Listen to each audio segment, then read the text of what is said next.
givens. The givens for a concluding proof. You have the chance to see me totally, thoroughly intimidated. It's like I want to start this whole thing all over again. That's who I am, that's what we're supposed to do, and yes, the note to self is smile. Relax. So this is about SOHCAHTOA's first cousin. Everybody knows SOHCAHTOA. The hint is, right, it's an acronym, SOHCAHTOA. Right, it's related to math. It's connected to our culture, but not like it sounds Native American. It's harder to pronounce. Are you ready? Yes. 2, go. Look at that, not bad timing. The answer is DiTCoQuA. What the hell is DiTCoQuA? It's a formula for significant improvement. It's how we bring what Sherry just did to scale. It's an acronym of 5 words. It's the characteristics of an effective organization, but it is critical, and there it is. I would like to spend the next 4 seconds, 4 minutes, talking about DiTCoQuA. Gang, it is about dignity, transparency, collaboration, quality, and accountability, yes. Also known as the gospel according to Steve. Ladies and gentlemen, you know that the reality is that we are rarely treated as professionals, and they ain't either. That we hide, we're isolated, we rarely share. Much can be done a whole lot better, and our accountability is weak, it's minimal, and it's often for the wrong outcomes. We will not produce what Sherry just talked about. See?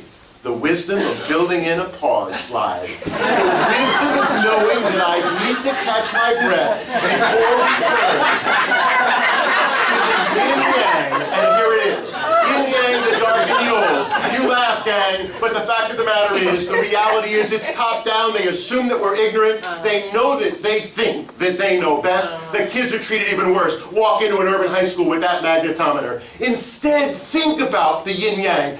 Think about when professionals are treated like professionals, you all know it is an amazing fact that they act like professionals. When students are treated with dignity and respect, you see the difference. Dignity and respect are the essential precursors. We cannot bring on transparency. You know that we hide behind closed doors. We talk about video. Oh no, don't videotape me. Not a chance, right? We hoard lest others steal our ideas, even though we're going to have those kids next year. We want them to have it. We rarely observe what our colleagues are doing. Stop and think about a world where we never know when a colleague's going to wander in, where we feel completely welcome in everyone else's class, where we look at these videos, where we have school-wide access to test results, where we don't hide, and where we remember that you wouldn't want your surgeon to operate in secrecy. In 1971, I started teaching, and like many of you, I could do it all. I had 3 textbooks, I had 2 walls of blackboards, I had an overhead projector that was brand new, a pull-down screen, lots of chalks, and boxes and boxes of Ditto Masters. Look at today. Look at what we ask human beings to do today. 30 years later, 40 years later, textbooks, videos, LTDs, powerful things, this thing, success, hey math, this.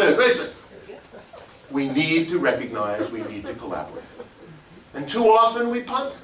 We settle, we cut corners, we don't have the time, we don't have any reason to, we don't polish stones, we fail to reflect and revise, we fail to do all the things that our standards say we need to do.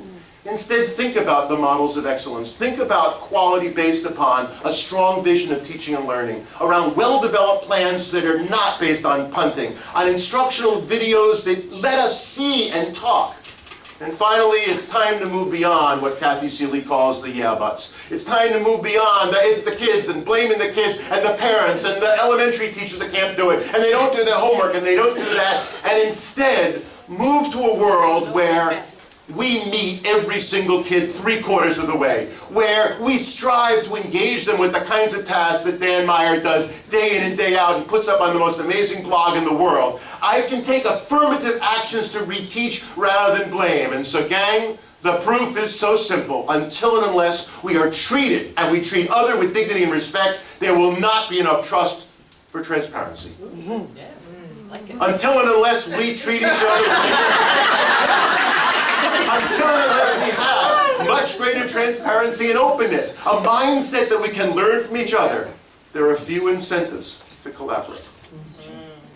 Oh, that's a good point. I can read this slowly. This is and until and unless we collaborate. And remember that learning, our students as well as our own, is a socially mediated process. Yes. It's unlikely that we will significantly improve the overall quality of our work.